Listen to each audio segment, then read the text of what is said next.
Hi there. All right, school counselor here. I wanted to take a few minutes to help you learn how to utilize your Calm Kit in your classroom or office. I will briefly go over the slideshow that I use to train the students and discuss solutions to possible issues when using the Calm Kit or any similar tool or strategy. The point is to help our students learn to regulate their emotions so that we not only have a better chance of reaching and teaching them, but so they become adults who can regulate when their stress and anger or other big feelings are running high.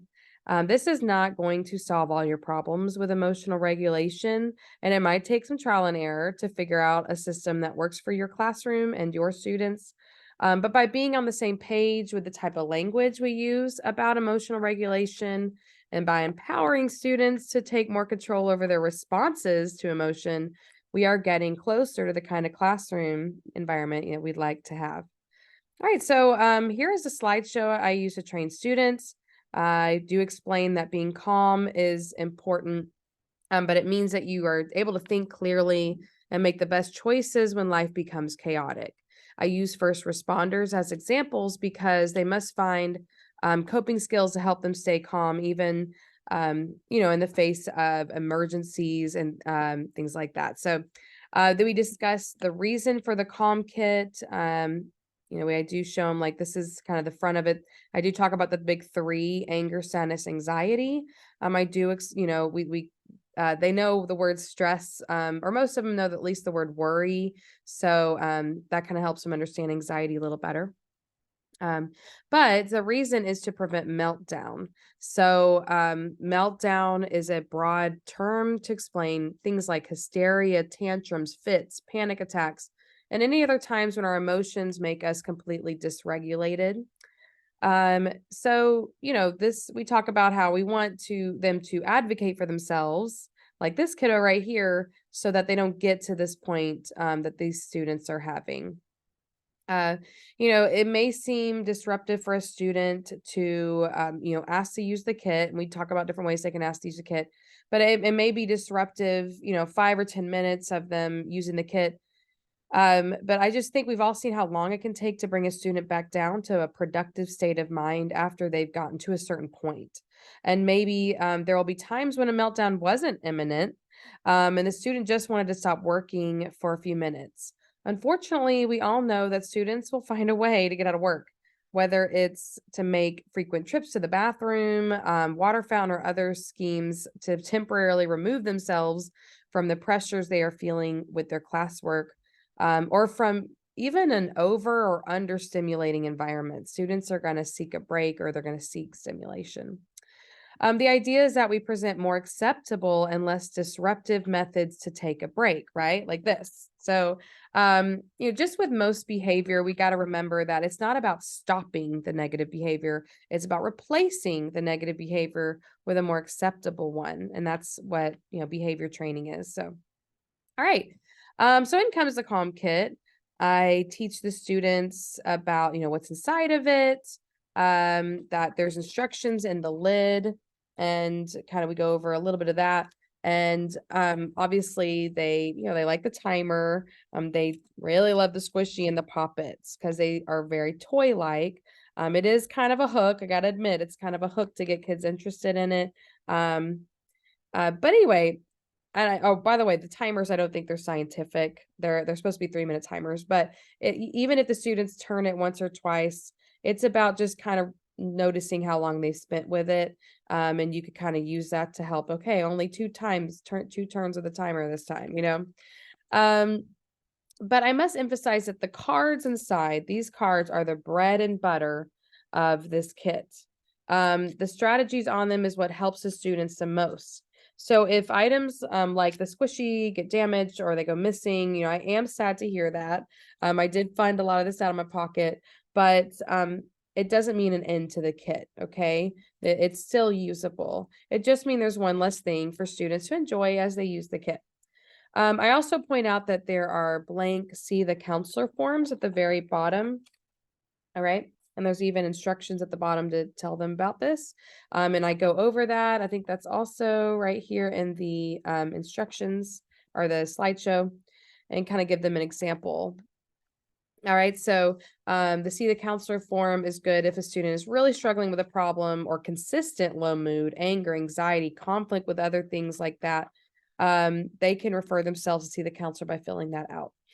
All right, now let's talk about the cards. So I do, have this instructions and I do show them all the 8 cards, kind of an overview, and then we go into talking about them. And students did have a chance to get their hands on the cards and kind of look at them. My first one is really a very important one to start with, especially if a student is working on understanding their own emotions.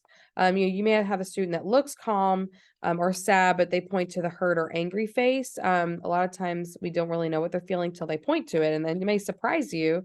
I can't tell you to just how helpful that can be. I have things like that in my office, but this is a much smaller version where students can explain how they feel. All right. And especially if they have a hard time expressing it, some students become a little mute when they're dysregulated.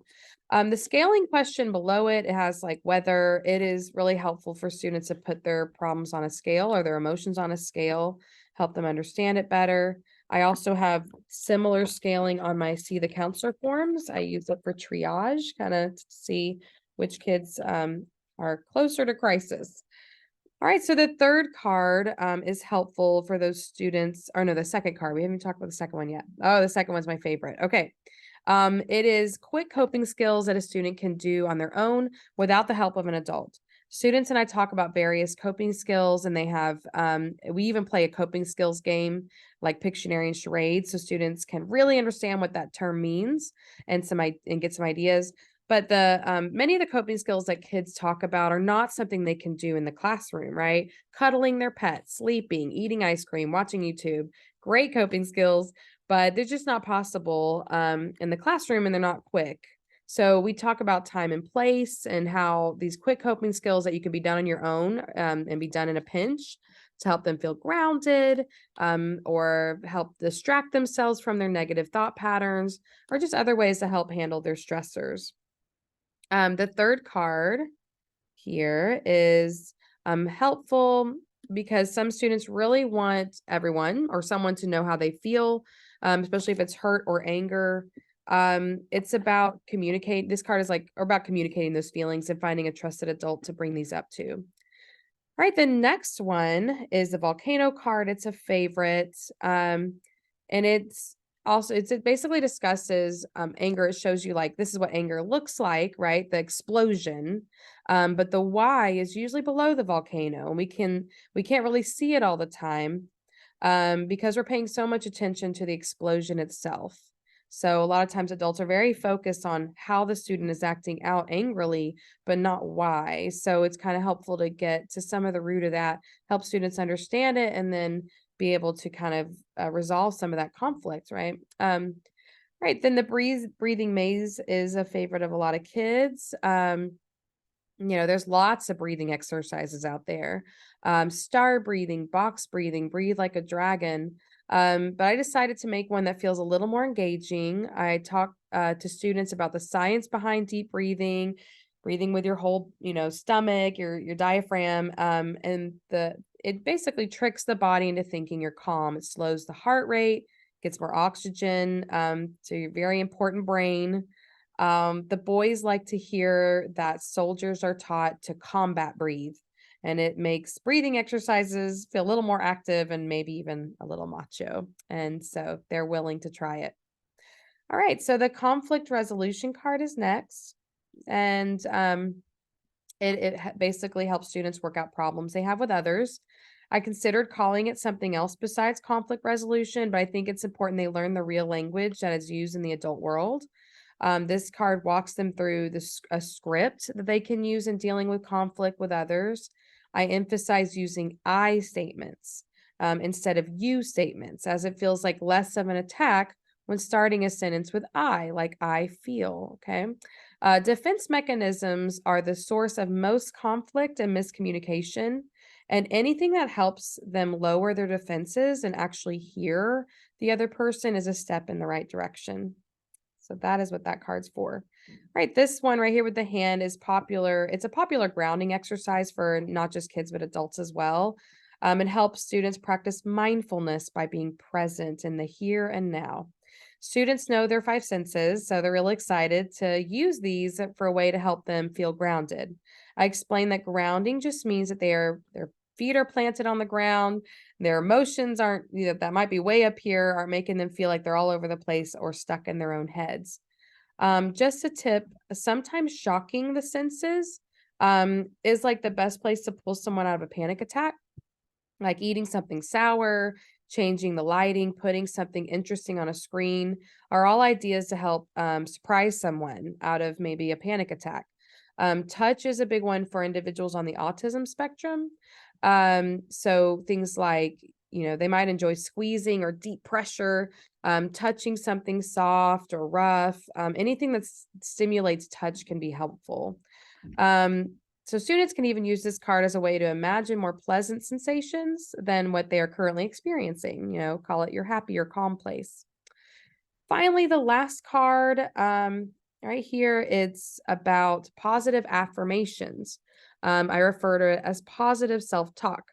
There's a lot of science behind this one, and why it's you'll hear many counselors remind students that they are not bad, they are smart, and other positive things. It's even better if a person can tell it to themselves. Even if they don't believe it right away, they are strengthening positive neural pathways in their brain.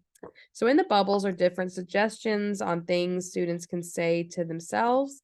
A timer, right? Little timer reminders there that it's worth taking the time to give yourself these positive self talk. So that's all the cards. Of course, there is bilingual on the opposite side. If using the bilingual ones, it can be really helpful to have that Spanish version. Also, when communicating with someone who doesn't match your language of preference, I've used it for helping me talk to kids who speak Spanish fluently. I don't, so it comes in handy. I hope now that you've seen all the cards in the kit, you can even help students, direct them who aren't sure over how to spend time with the kit. So if you see a student who's really stressed and kind of panicking and they need grounding, maybe flip it to the card with the hand on it. Just please don't ever use the kit as a punishment or use it negatively, like you need the calm kit or you need counseling. We don't want to do that. It uses these valuable tools as a way to pass judgment on someone who might actually really benefit from extra help. We don't want anyone to feel shame and needing support. As far as where to put it in your room, I do have a label on the side, so if it gets stuck in a shelf, you'll kind of be able to see it. But that's going to really be up to you and what works best for you. If you think it would be less disruptive for a student to take the kit to their desk, you can work at a system where they ask for it or point to it. Maybe you'd rather have a designated spot in your classroom to use it. Maybe some students who get overstimulated in the classroom would be better to take it in the hallway to use. Students, they may take advantage. That's just the way we just have to kind of accept that may happen. But remember, the benefits of having a tool to help regulate outweighs the risk that a student may ask, even if they don't need it. Please do not get discouraged by setbacks of students' misbehavior when using the kit. Undoing bad habits and impulses takes time, effort, encouragement. And this kit may simply not be for every student, especially if they're already in meltdown mode. Especially when we're talking about anger. I definitely wouldn't want this thrown on my head. Okay. So, we don't want to push it if a student is like, no, they're done. Might be better just remove all the other students at that point. All right. So please feel free also to add things to the kit. Maybe you've got some stuff, that might be kind of fun to add.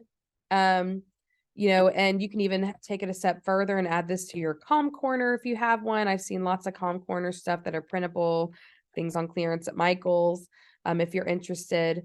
I did put room numbers on the bottom.